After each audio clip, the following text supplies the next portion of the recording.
¿Qué tal? Buen día. Sean ustedes bienvenidos a su segunda sesión del video explicativo de nuestra asignatura Derechos Humanos y Garantías Constitucionales.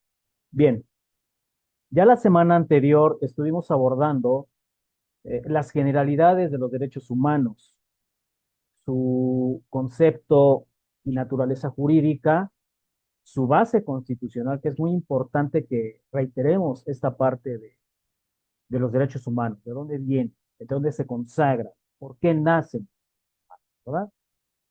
Vimos unas referencias históricas con respecto de Ciro el Grande, de las convenciones en Francia, de parte de la Revolución Francesa, vimos esta parte de la Carta de los Derechos del Hombre y del Ciudadano, la Declaración Universal de los Derechos Humanos de parte de Estados Unidos, y sobre todo esa parte de la actividad legislativa, administrativa y judicial que hacen los derechos humanos, la mayor parte de las prerrogativas con las que puede contar actualmente el Estado mexicano en dirección hacia sus gobernados y en dirección hacia lo que es sus instituciones.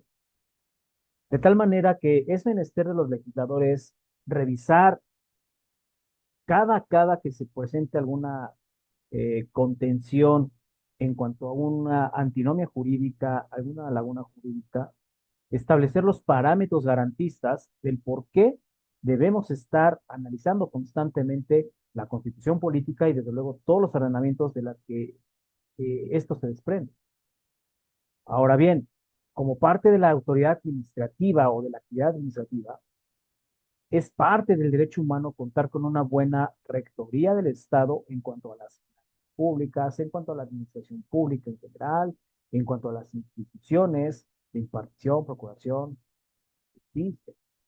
Sobre todo, establecer esas líneas de cómo la administración pública tiene siempre que estar atenta a las condiciones de derechos humanos, desde un simple trámite administrativo hasta una cuestión ya en contra del particular con respecto al Estado.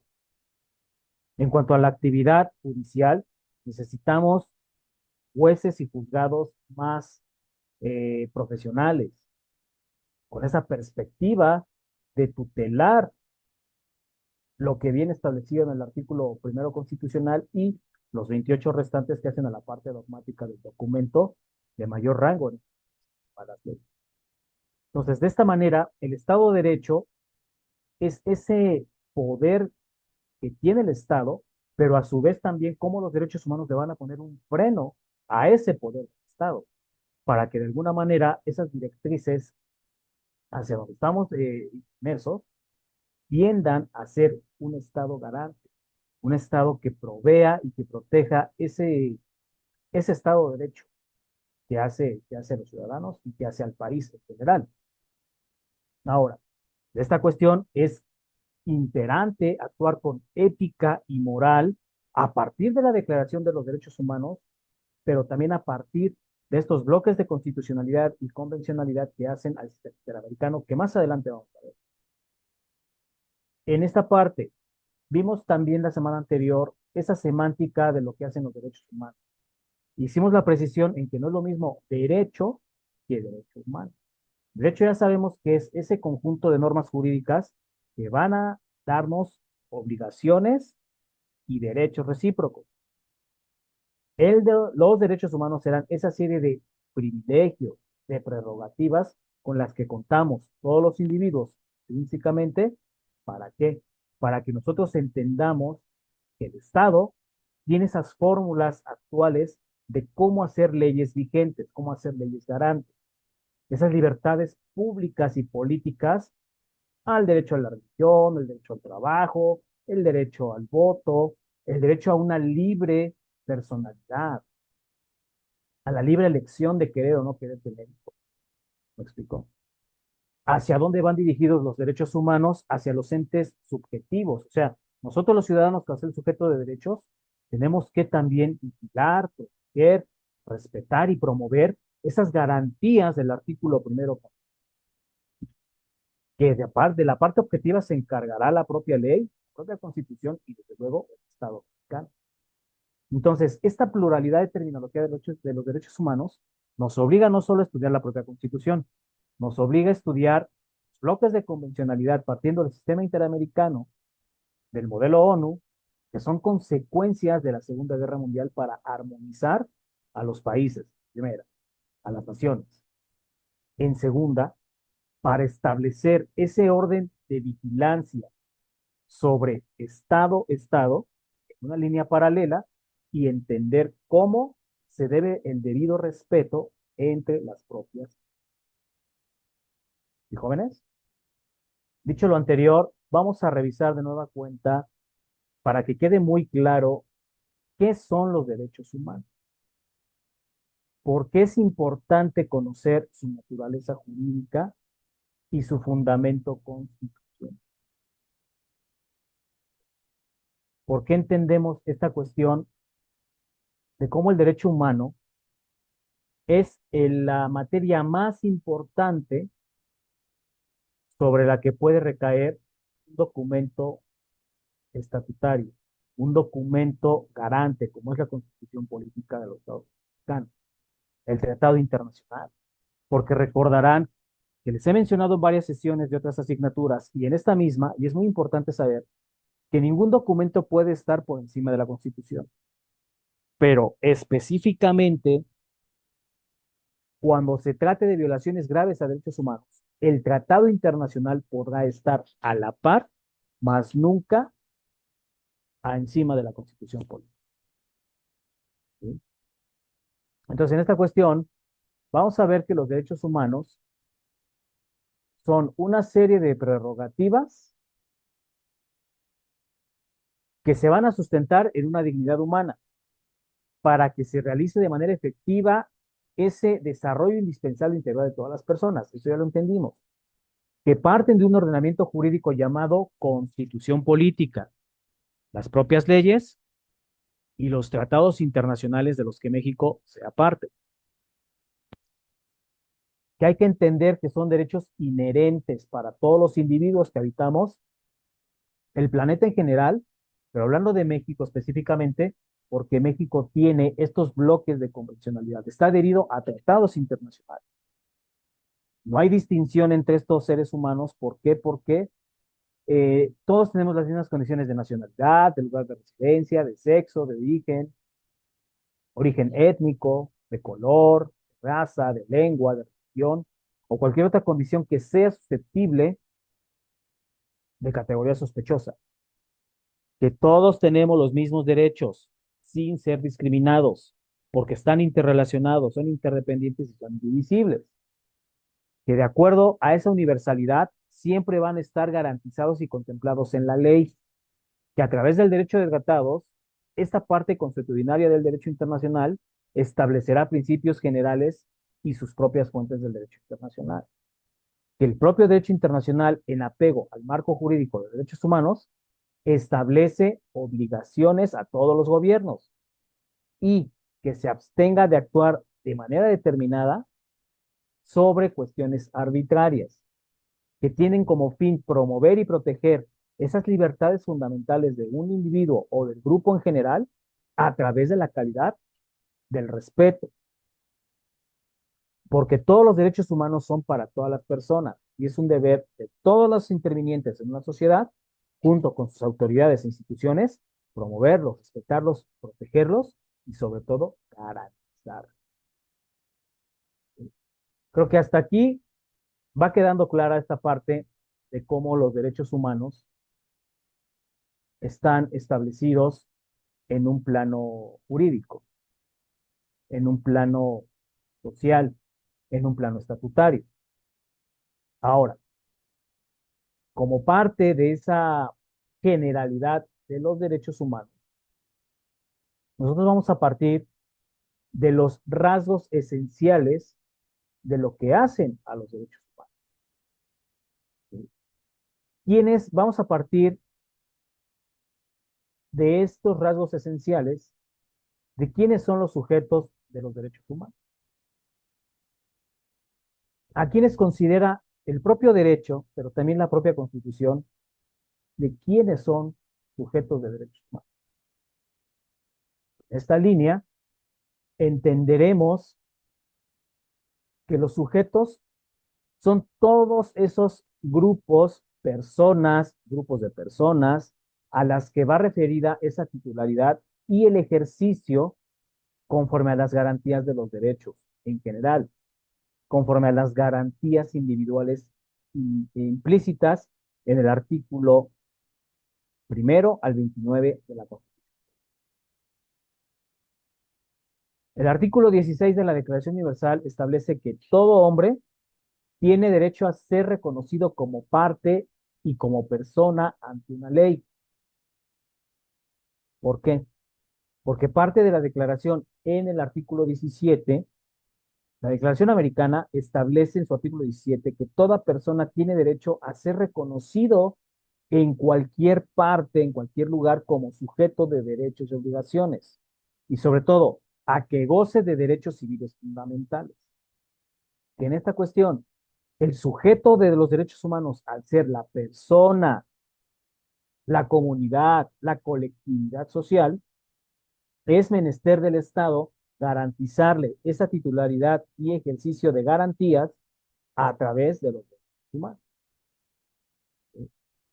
Se entiende esta parte de la doble posición sujeto activo pasivo que va a adoptar la relación jurídica y sobre todo que tratándose de derechos humanos, el sujeto activo se convierte en el titular de esos derechos porque va a reclamar tanto su defensa como su garantía al poder público, al Estado, pero a su vez también se convierte en sujeto pasivo de la relación jurídica, porque así como está reclamando ser titular de hechos y sean defendidas esas garantías, se reconoce que esta persona también, en sentido concreto, es el deber de respetar a sus conciudadanos.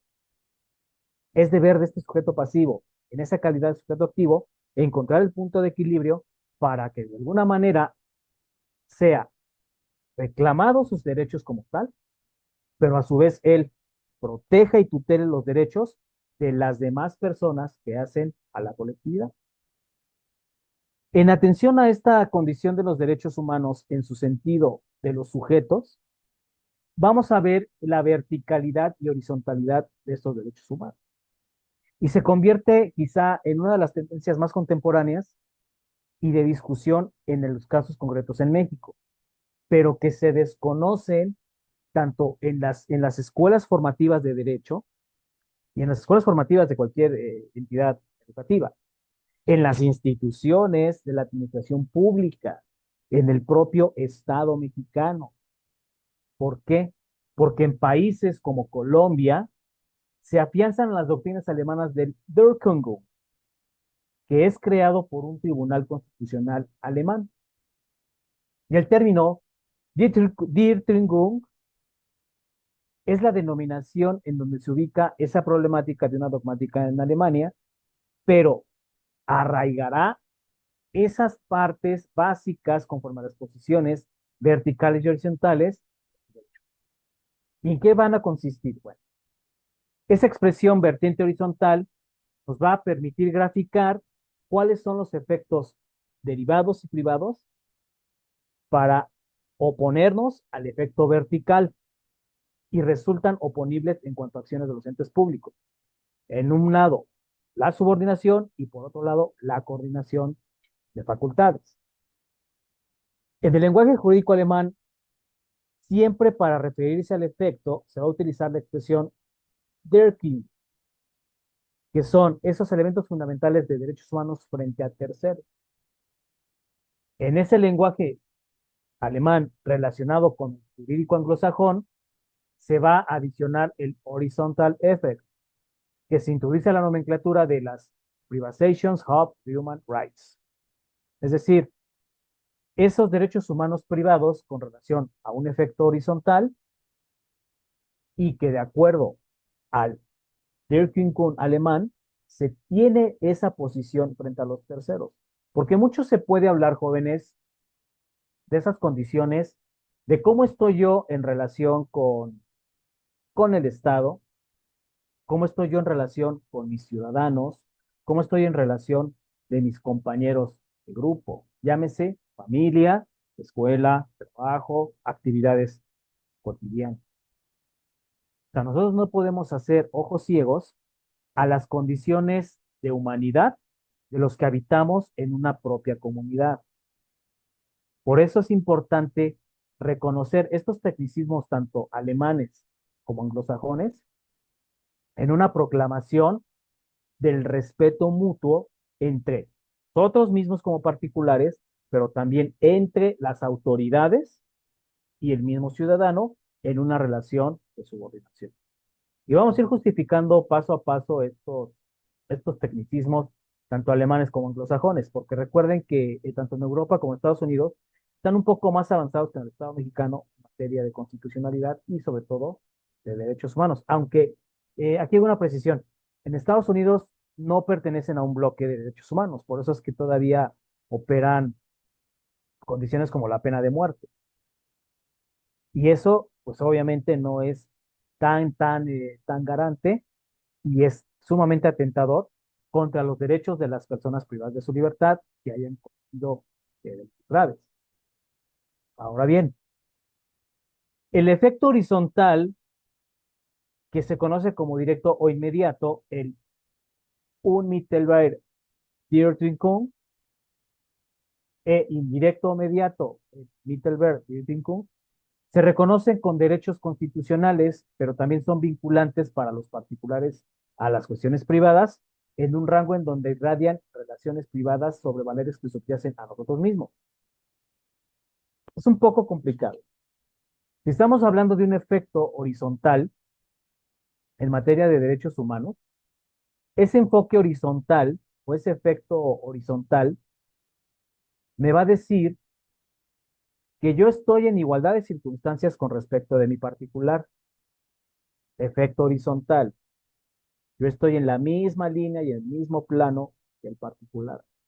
Por eso esas condiciones entre derecho privado y el derecho particulares reconocen esos efectos inmediatos o mediatos, directos o indirectos, pero de naturaleza vinculante para todos esos principios de igualdad a las relaciones privadas. Ahora, si estamos hablando de un enfoque vertical de derechos humanos, estos van a tener una aplicación entre las personas y el Estado. ¿Por qué? Porque en estas condiciones el Estado, al establecer una línea subordinación con respecto del particular, el Estado es principalmente la entidad que debe proteger esos derechos humanos, que debe tener aplicación hacia los defensores de las posturas que pudieran encontrar justificación en argumentos jurídicos o en argumentos históricos, que de acuerdo a las fuentes del derecho y de los elementos pensados, se tienen que encontrar esos espacios de inmunidad y sobre todo los límites para el poder público político.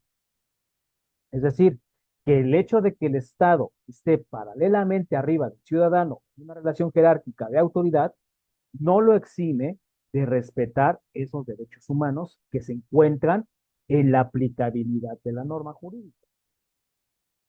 Por lo tanto, la doctrina del state action nos dice que el Tribunal Supremo de Estados Unidos va a reflejar una tradición de exigencia ante la presencia de un acto estatal, pero que técnicamente se trate de un derecho constitucional y que en esta condición, por ahí del año de 1964, eh, hay un caso de Sandra Ives, que es una profesora de raza negra en una escuela en Mississippi para niños de raza negra. Al desayunar en el restaurante Chris, este se niega a brindarle servicio por la condición de piel. Motivo por ese es que la profesora Ives denuncia una vejación ante el Tribunal Supremo en Estados Unidos. Entonces, en respuesta, este tribunal determina que la Constitución estadounidense no prohíbe la discriminación entre particulares. Por eso les decía que no hay que confiarnos tanto en lo que hablábamos en esta parte. Estados Unidos casi siempre ha operado las cuestiones raciales, étnicas, religiosas y políticas que a la par han establecido condiciones de discriminación constante, muy constante. Y aquí yo les invitaría a que vieran y buscaran una película por ahí de los años 60 más o menos, que se llama Billy Jack, con Tom Loughlin y Dolores Taylor. Habla sobre unas condiciones de raza en cuanto a discriminación perpetrada hacia las tribus indias, ¿sí? ¿Ejercidas por quién? Por los particulares. Y que los tribunales, a pesar de los convenios y los tratados que se han firmado en materia de comunidades indias o indígenas en Estados Unidos, no son garantes. Hoy día en México tenemos esta condición de que los pueblos afromexicanos, las comunidades indígenas, están reconocidas en la Constitución Política de los Estados Unidos Mexicanos, su artículo primero. Pero ¿qué más hay? O sea, aún seguimos siendo una sociedad discriminatoria. Por lo tanto, este caso de Sandra Ibex nos habla que la discriminación es producto de una ley derivada del derecho consuetudinario, que se ha impuesto en esa época al estado de Mississippi, al sector restaurante. Este precedente sienta las directrices para acuñar jurisprudencia norteamericana en la doctrina State Action, que establece respetar derechos constitucionales ante tribunales y como inmediación de actos estatales, a lo cual la cultura jurídica todavía se encuentra un poco ambigua. Por lo tanto, de la orientación anterior se va a derivar que los derechos son fundamento de las personas, su Estado y sus instituciones, pero van a poder límites al poder estatal en el enfoque garantista individual y en el enfoque garantista estatal. Por otra parte, la horizontalidad de los derechos humanos nos dice que esta doctrina horizontalista va a defender una tesis en donde no solo son inmunitarios frente al poder público, derechos humanos, sino también tienen la capacidad de gobernar las relaciones entre particulares. O sea, que en esta hipótesis no va a haber una distinción rígida entre lo público, lo social y privado, o de cualquier otro tipo, sino que también los derechos constitucionales de supremacía y unidad como un ordenamiento jurídico tienen ese deber de proteger a todas las personas en la esfera de su vida, sea privada, social, política, pública, cultural. O sea, es menester de nosotros los particulares, en un plano de horizontalidad, proteger nuestros derechos humanos. O sea, el hecho de que tú le exijas al gobierno desde una línea vertical que te protege y te tutele tus derechos humanos, no te exime de que tú también establezcas esas partes de restablecimiento de las garantías de bienes jurídicos tutelados en, en favor de tu conciudadano. Para no variar, en Europa continental, bueno, pues están más avanzados en materia de Estado de Derechos Humanos y ellos formulan la tesis sobre el estatismo de los derechos. Establecen un estatus garantista frente al poder público y contra aquellos factores que ejerzan una dominación absoluta. Alemania, siendo el mayor exponente de este generador, sostiene que la vinculación de los derechos humanos frente a los particulares se deben catalogar en una expansión constitucional como un mecanismo de defensa frente al Estado y más allá del Estado. Ahora, estas vertientes de horizontalidad, derechos humanos, nos establecerán esa vinculación como premisa mayor entre particulares y sobre todo que ha sido sometido a esta cuestión de debates profundos en sistemas jurídicos como Alemania y Colombia. ¿Por qué? Porque ellos han enfocado esas matices en donde la horizontalidad de los derechos humanos debe de establecer las categorías inmediata directa o mediata indirecta. ¿Y jóvenes? Aquí el esquema nos explica que la inmediatez o dirección de los derechos humanos parten de una constitución de derechos subjetivos dirigidas entre particular y particular, inmediata o directa. Es decir, que en un plano de jerarquías igualitarias, el particular tiene las mismas condiciones frente a la Constitución, frente a los derechos objetivos y desde luego frente a los derechos humanos, ¿sí? Pero que de manera mediata o indirecta, la Constitución va a establecer una serie de principios, valores que van orientados a un derecho ordinario entre el particular con respecto al particular, ¿sí? ¿Qué significa lo inmediato o lo directo? Bueno, que esta postura está automáticamente sujeta a las disposiciones contenidas en la Constitución política, que se van a traducir en derechos subjetivos dirigidos a quienes, a todos los que establecemos una comunidad en México, pero que a la par, esa dualidad se va a oponer frente al Estado como a otros particulares. Es decir, que ni el Estado puede detrimentar tus derechos humanos, no los puede menoscabar, pero tampoco el partido. Entonces, un particular a otro particular podrá oponer directamente un derecho humano constitucionalizado sin hacerlo, pero también se puede hacer respetar frente a tribunales cuando se requieran actos de autoridad. Y aún así, entre los propios particulares podemos establecer mecanismos de respeto y garantía a los derechos humanos, porque para eso existen los bloques de constitucionalidad llamados juicio de amparo, amparo directo, amparo indirecto.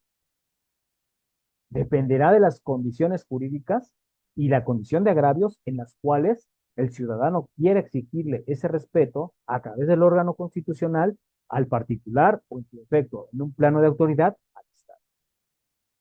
En esta parte, ¿se puede oponer directamente un derecho humano constitucionalizado sin hacerlo? Por supuesto, pero respetando frente a los tribunales. O sea, cuando un derecho humano que está en la Constitución no es respetado a través de una oposición directa, para eso están los tribunales, para que se requieran esos actos judiciales o de autoridad y se haga valer esa condición estatutaria, perdón, del derecho. ¿De acuerdo? Ahora bien, estas cuestiones argumentativas nos dan el carácter normativo que viene en la Constitución política, que dentro de un modo explicativo tome la fuerza normativa para que se aplique a todas las relaciones y de acuerdo a valor supremo con dignidad de las personas y sus expresiones colectivas. O sea, que nosotros tenemos esta inmediatez directa arraigada de la Constitución política con una relación referente a los particulares. Que sobre estas cuestiones se van dirigidas las críticas ¿para qué? Para derrotar viabilidades, pero que de acuerdo a la naturaleza constitucional deben estar en una simetría como parte del Estado, atendiendo a las libertades de seguridad jurídica y de las libertades de individualidad. Desde luego que este enfoque horizontalista tiene objeciones. La primera de ellas es que nos dice que una cultura tradicionalista va a defender que la Constitución no tiene la naturaleza para gobernar. Y sobre todo, esa naturaleza de relaciones entre particulares. ¿Por qué? Porque la Constitución solamente se consideraría frente a ellos un instrumento de control político y normativo.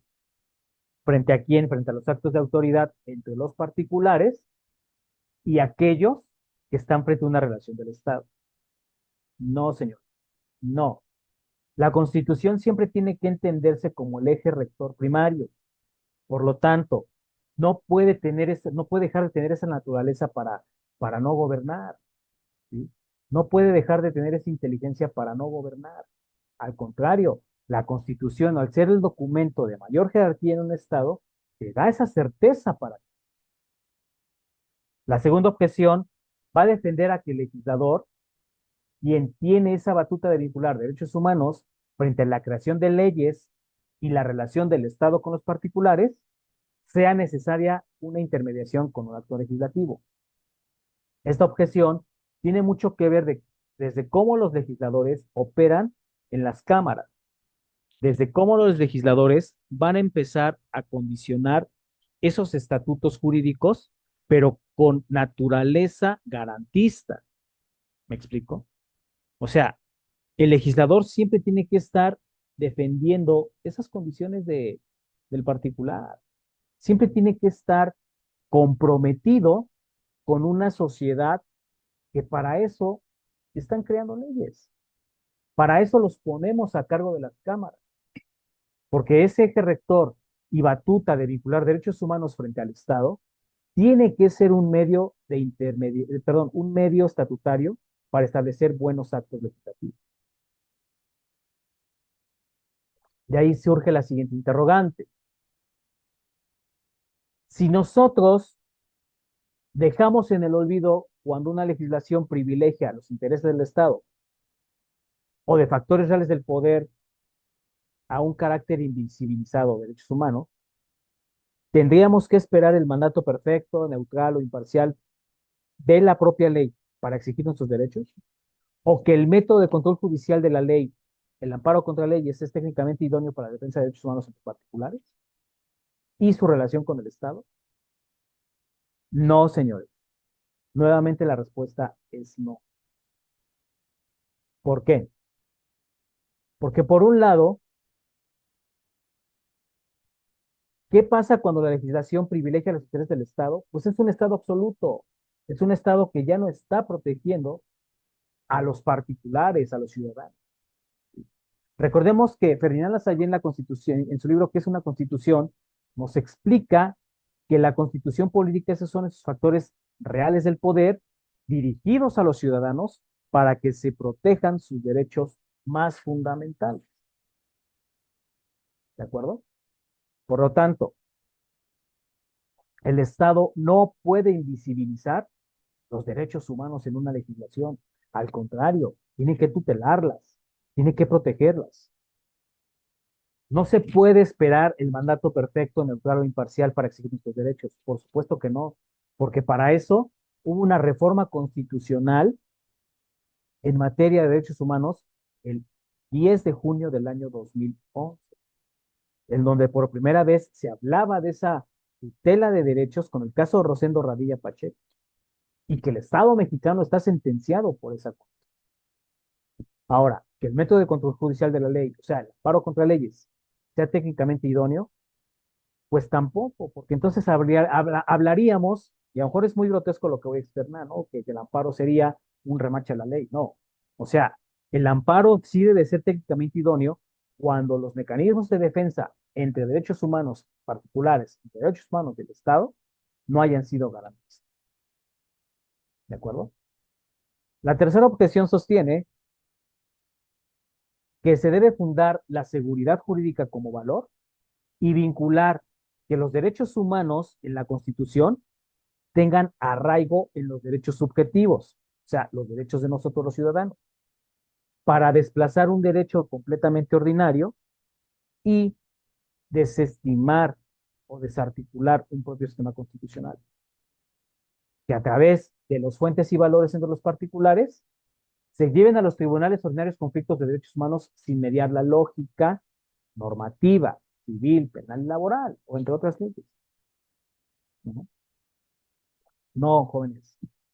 La tercera objeción tiene que sostener, desde un punto de vista garante, que los tribunales ordinarios en materia de derechos humanos tienen que estipular las directrices para cómo remediar violaciones graves a derechos. Es importante que esta tercera objeción nos señala que los derechos humanos tienen que estar vinculados en la Constitución, por eso es que México los tiene en su artículo primero, y que al ser sujetos de derecho, nosotros tenemos que establecer fuentes de valor como particulares y subordinación al Estado. ¿Sí? Ahora bien, que dentro de esta línea horizontal de derechos, sí se debe privilegiar el libre albedrío, estamos de acuerdo en eso. Pero más allá de esas condiciones, los derechos humanos fueron concebidos para el respeto en cuanto a la decisión y voluntad de los particulares. Pero hoy día seguimos habiendo fenómenos de violencia contra la dignidad de las personas y se restringe esa libre voluntad al discriminarse y violentarse integridad física, personal y jurídica de las personas. Por eso la axiología de los valores y en materia jurídica, pero en apego a la constitucionalidad, debe de tener utilidad sobre las bases y bienes fundamentales a situaciones concretas, como por ejemplo situaciones de violencia familiar, situaciones contra la mujer, de discriminación racial, social, cultural o laboral. Por eso la relevancia de establecer los comités en materia de derechos humanos por parte de la Corte Interamericana, el Comité CEDAW, la Convención Belén do Pará, ¿sí? Que fueron convenciones creadas para tutela de derechos de las mujeres por cuestiones de odio, por cuestiones de violencia desmedida en contra de las mujeres. Entonces, en esta cuestión, aquí el ejemplo nos dice que si un legatario que es condicionado para recibir su herencia por casarse con una mujer indígena, podría impugnar mediante juicio de amparo esa atención a ser discriminado y al principio pro persona. Sí, sí lo podría hacer, pero esto ya sería muy ambiguo porque hoy día lo único que está prohibido en México en materia civil y en materia de matrimonios es el matrimonio entre los menores. O sea, hoy día no tendríamos por qué tener estas etiquetas sociales y raciales en donde una mujer indígena o una mujer de color, un hombre indígena, un hombre de color, un hombre caucásico, una mujer caucásica, estén condicionados sus derechos al libre desarrollo de la personalidad, derechos a la libertad, ¿no? A la libertad de elección por cuestiones raciales. Ujú. Yo hoy día soy libre de ejercer mis derechos fundamentales, con quién deseo casarme, con quién deseo establecer esa vida conjugal. Ahora, desde la postura mediata o indirecta, nosotros, estable- nosotros establecemos estas condiciones sobre el respeto al derecho privado.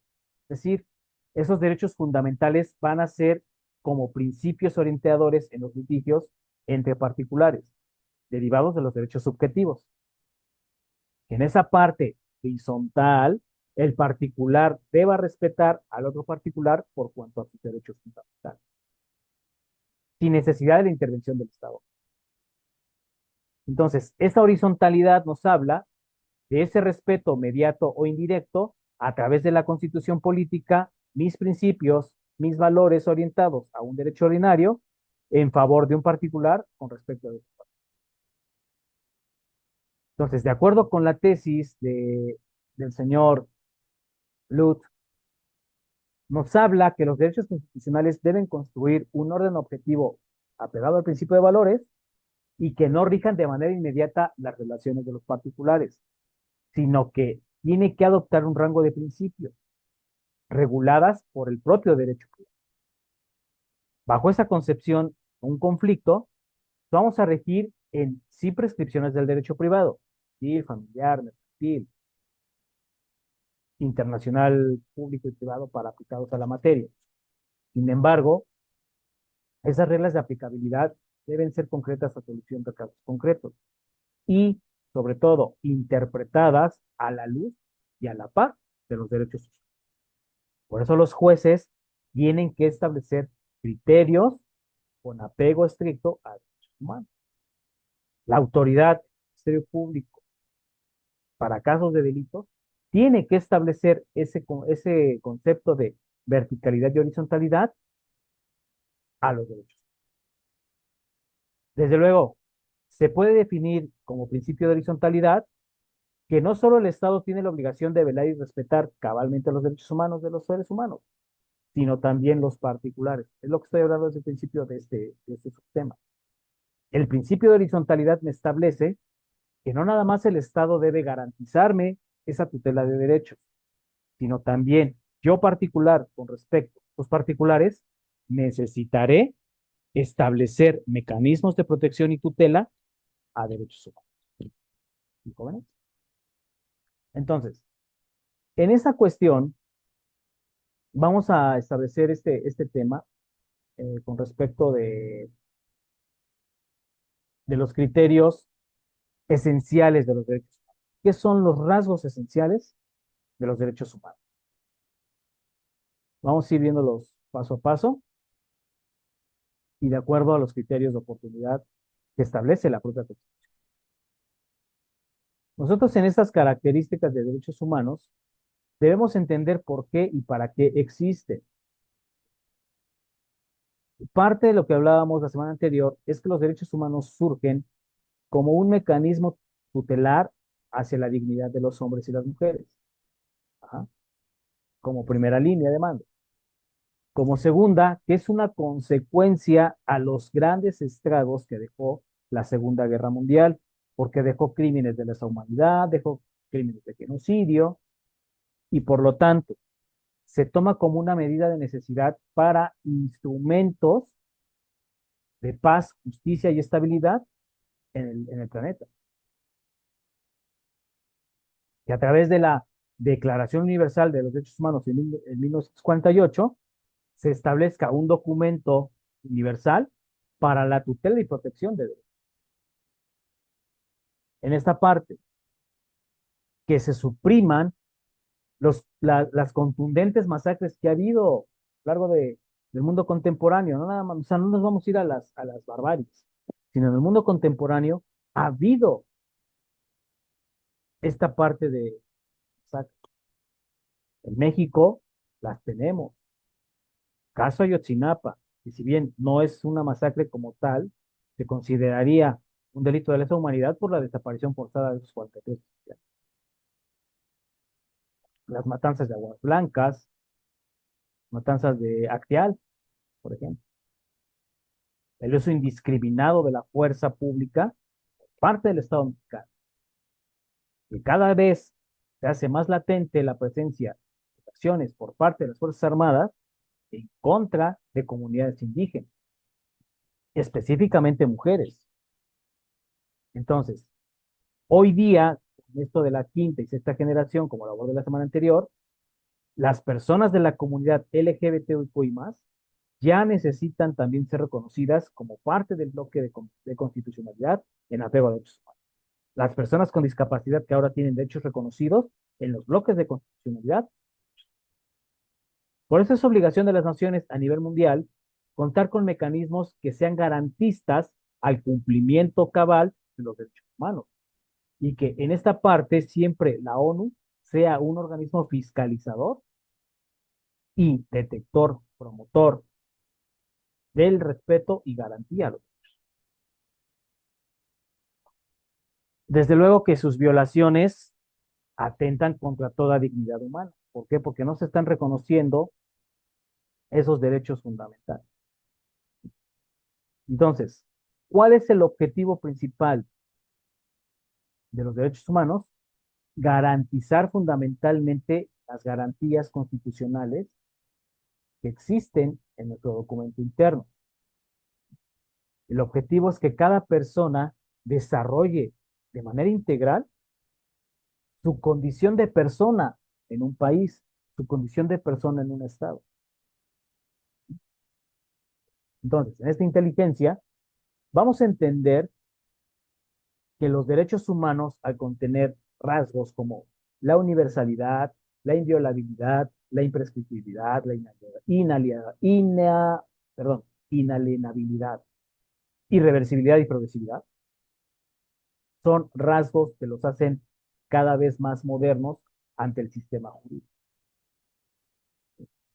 Ahora, esas características se van a recoger en la propia Declaración Universal de los Derechos Humanos como parte primordial del estatuto jurídico. Y como lo acabo de referir, los derechos humanos son intrínsecos, porque todas las personas los tenemos por el hecho de nacer. O sea, desde el hecho de que tú ya naces, ya están intrínsecos tus derechos humanos. A un modo honesto de vivir, a una vida digna, a una vivienda digna, a un ambiente libre de violencia, libre de carencias, a que seas eh, bien alimentado, a que el Estado te brinde a través de las instituciones certeza jurídica, certeza social, paz social, armonía, felicidad, igualdad. Son inalienables porque no se pueden suprimir. Los derechos humanos jóvenes no se deben suprimir. Se pueden suspender, salvo casos que te establezca tu propia constitución o la propia constitución. Con esa inteligencia, los derechos humanos son inalienables. Son universales porque todos los seres humanos, hombres y mujeres a la par, sin excepción de cuenta, tenemos derechos, todos. Incluso personas que están en estado de esclavitud a nivel internacional que se internen en nuestro país, automáticamente establecerán su lugar de residencia en México y perderán esa calidad que les da. Son indivisibles porque no es posible separarlos unos con otros. Todos los derechos humanos son importantes, son reconocidos y sobre todo no se deben poner en peligro frente a los demás estatutos ni derechos humanos. Son interdependientes porque están relacionados unos con otros. Y esto lo vamos a ver la semana que entra más a fondo, ya con el tema de los principios. Porque de una u otra manera, siempre el derecho tiene que avanzar, el derecho tiene que ser vigente, el derecho tiene que ver afectado de manera positiva a la armonía social y a la convivencia de cada uno de los derechos. Son imprescriptibles porque no tienen fecha de caducidad. Los derechos humanos no son como los fármacos, ¿no? Que tienen un tiempo de vida útil. No, los derechos humanos son vitalicios. Los derechos humanos, al ser vitalicios, nunca van a perder su efecto jurídico, nunca van a perder su elemento formativo y sobre todo su elemento político. Son inderogables. ¿Por qué? Porque al contrario, las leyes se tienen que modificar a la par de la tutela de derechos humanos. ¿Por qué? Porque siempre tienen que ser respetados. Según lo indica algunas organizaciones como el modelo ONU, Amnistía Internacional, los matices en estas características atienden a las normas internacionales en materia de derechos humanos. Nada más recalco, México pertenece al bloque de convencionalidad porque él está adherido como Estado parte a la Convención Interamericana de Derechos Humanos. Por lo tanto, si el Estado interno, a través de las normas internas, no me es garante, yo puedo, yo puedo recurrir al tratado. Entonces, en esta parte, derechos, al no ser imprescriptibles, no tienen una vigencia específica. Y si habláramos de vigencia, entonces esos derechos humanos tendrían que ser vitalicios. Así de simple, así es. Son inderogables, una vez más. ¿Por qué? Porque en el ámbito de su competencia, los derechos humanos tienen que establecer los mecanismos garantistas para la norma interna y la norma externa. Y sobre todo, que algunos estados no deroguen esa parte de los derechos humanos, sino todo lo contrario. Los derechos humanos tienen una parte evolutiva y deben de ser continuos. ¿Por qué? Porque en primera línea, los derechos civiles y políticos, pero también los DESCA, han venido a sumar a la tercera generación, porque se debe incluir un ambiente libre, sano, con paz y autodeterminación de todos los pueblos. ¿Por qué? Porque a través de esta parte de la vanguardia de la protección a los derechos personales y al patrimonio cultural, se habla de derecho de tutela. Y hoy día, con el reconocimiento de las comunidades LGBTIQ+, mujeres, menores de edad, refugiados, desplazados, ya se puede hablar de una cuarta y quinta generación en materia de derechos humanos. ¿Explico?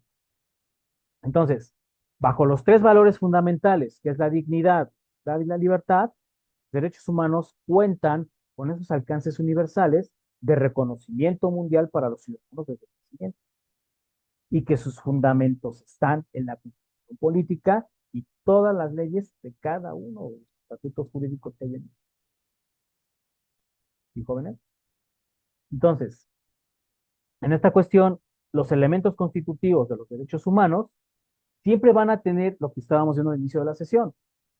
Esos sujetos de derecho a los cuales la relación jurídica con respecto del Estado va a tener el grado de titularidad de los derechos humanos. La persona, desde el ámbito de los derechos humanos, no nada más es reconocida con los atributos de la personalidad, ¿no? Tu derecho a poseer un nombre, tu derecho a poseer una nacionalidad, un estado civil, un patrimonio, etcétera. No. El significado de persona en materia de derechos humanos atiende a esas condiciones de dignidad, a esas condiciones de obligatoriedad y de respeto, sobre todo de protección y garantía del Estado mismo y de los propios particulares. ¿Qué pasará entonces con las generaciones futuras que hoy día operan en una sociedad actual? Pues nosotros como entes contemporáneos necesitamos enseñarles esos valores y esos respetos hacia las personas con las que se está comunicando.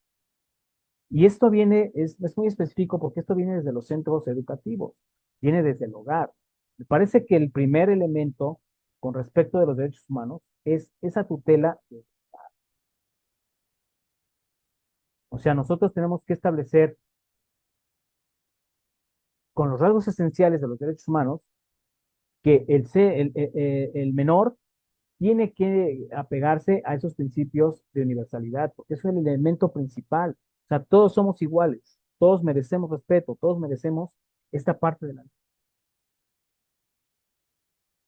a que mis derechos humanos no deben de ser violados por ninguna autoridad, ni mucho menos, y autoridad me refiero no nada más a la autoridad institucional como parte del gobierno o de la administración pública, sino también como parte de la autoridad en el hogar, como parte de la autoridad en los centros educativos, en los centros laborales,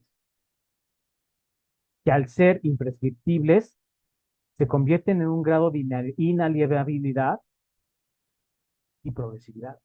Por lo tanto, los derechos humanos nunca pueden ir en reversa.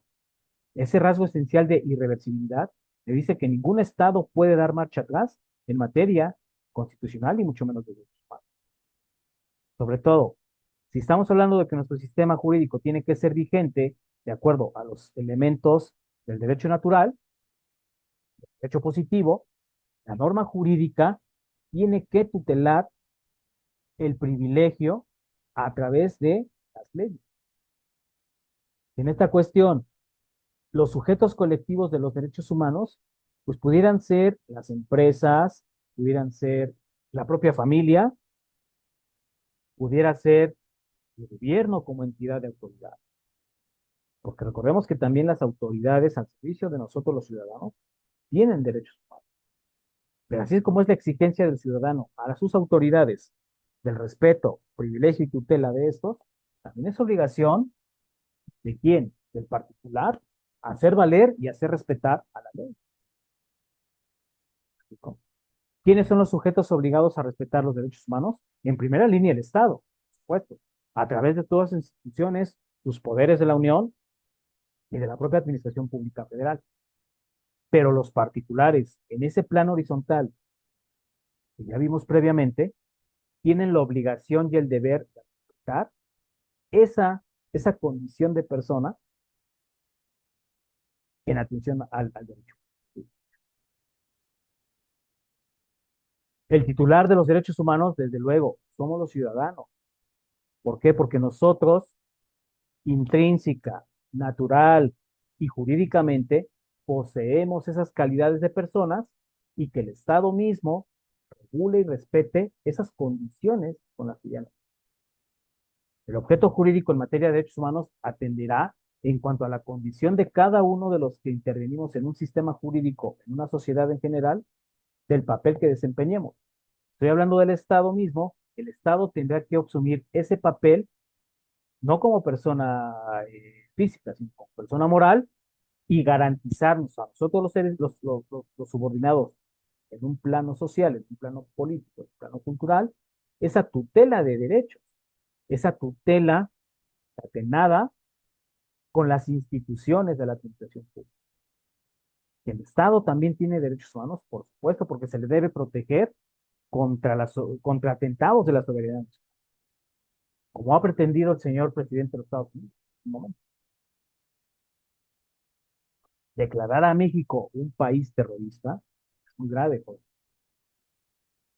Declarar a un país terrorista es que estos gobiernos, con la política intervencionista, tomen a las Fuerzas Armadas y sobre todo tomen la seguridad pública del país. Eso no se puede hacer, no se debería. Pero que en cuanto al objeto jurídico de la relación particular-particular, los particulares tenemos la obligación de respetar a cada uno de nuestros conciudadanos que habitamos la familia, la sociedad en general, la colectividad, las instituciones. ¿Me explico? Que de acuerdo a la naturaleza social que cada uno posee y desarrolla a lo largo de los años, el titular del derecho siempre entienda su condición frente a la ley. Ahora, en esta condición, los DESCA, derechos económicos, sociales, culturales y ambientales, establecerán esas directrices de cómo voy a acceder en mi país, en mi ciudad, en mi comunidad, en mi familia, a condiciones dignas de vivienda, a condiciones dignas de agua potable, por ejemplo, que está escaseando otra vez, a condiciones dignas de alcantarillado, drenaje, a condiciones dignas de cómo están los servicios de comunicación, ferroviarios, carreteros, aéreos, marítimos, electrónicos. Entonces, en esa cuestión, el objeto principal de derechos humanos siempre atenderá a la condición personal de cada participante en el sistema.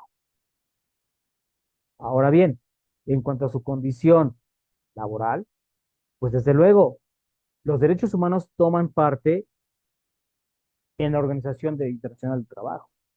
Trabajo digno, trabajo bien remunerado, trabajo en condiciones sociales con características humanas, trabajos con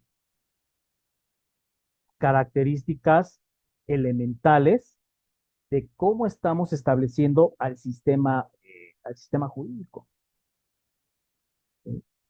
De cómo estamos en esa atención hacia las cuestiones estatutarias, de cultura, por ejemplo. Nosotros tenemos como historia las actividades prehispánicas, tenemos una cultura indígena y que esas culturas indígenas sigan vigentes actualmente en los sistemas sociales, en los sistemas jurídicos, en los sistemas nacionales, que desde luego sean reconocidas las tradiciones con las que México actualmente cuenta, los usos y costumbres, que no nada más sean parte de un derecho consuetudinario, sino también de un derecho social, de un derecho reconocido. Los oficios, por ejemplo, las textileras, las artesanías, la denominación de origen por parte del Estado mexicano con respecto del reconocimiento de marcas y patentes. Que hoy día no se nos estén fusilando la denominación de origen de agave, la denominación de origen de ciertas artesanías hechas por manos mexicanas. Sobre todo que las grandes empresas de diseñadores hoy día se están adjudicando esos derechos de propiedad intelectual y esos derechos de denominación de origen. Eso no puede estar pasando en México. No lo podemos permitir, no lo debemos permitir, ni como Estado general, ni como particulares. Ahora bien, en esta condición del derecho positivo, si estamos hablando de que el derecho es obligatorio porque me está confiriendo facultades, derechos, también me está obligando a respetar esas facultades y esos derechos. Y desde una línea positivista, pues el Estado y el particular tienen la obligación de hacerlos cumplir, de hacerlos valer, de hacerlos respetar, ¿de acuerdo? Que en esta línea jerárquica y de subordinación, nosotros consagremos cada una de las condiciones que operan en un sistema jurídico. Cada una de las condiciones de acuerdo a esa horizontalidad y a esa verticalidad de los derechos en el ámbito de competencia de cada y de aplicación de cada uno de nosotros, de participación ciudadana. Nosotros debemos entender que al ser sujetos de derecho, debemos estar pendientes de que el Estado cumpla con su tarea y con su papel como órgano garante. Estamos de acuerdo en eso. Pero también que el particular vigile en primera línea cómo está operando el sistema social, el sistema jurídico per se, ¿sí? Pero también cuál es el papel que está desarrollando dentro del ámbito de competencia social y garantista en la materia. Recordemos, no se necesita ser licenciado en Derecho, no se necesita ser abogado para que tú conozcas el ordenamiento mayor que te protege en tu país, que es la Constitución política. Ahí vamos a encontrar muchas respuestas del por qué el Estado tiene que garantizarme todos estos elementos políticos, sociales, geográficos, económicos, de desarrollo, sustentabilidad, en la materia no solo jurídica, sino en materia estatutaria, en materia social. Y que desde luego, nosotros al ser elementos del derecho, parte del derecho mismo, necesitamos consagrar una línea de subordinación, sí, pero paralela a la igualdad del particular, ese derecho positivo en cuanto al derecho. ¿Jóvenes? Por eso es que hoy día surgen, y esto lo vamos a ver con las unidades más adelante, cuál es el papel de las comisiones de derechos humanos, de la Corte Interamericana de Derechos Humanos, de los tribunales internacionales en materia de derechos humanos, cuando el Estado ha violentado y no ha protegido ese cúmulo de garantías constitucionales que operan en el país. Porque es importante atender y conocer cómo está operando el elemento primario del derecho humano, cómo está direccionando México, específicamente México, esta garantía hacia su población. Porque cada vez vemos que la autoridad es más omisiva.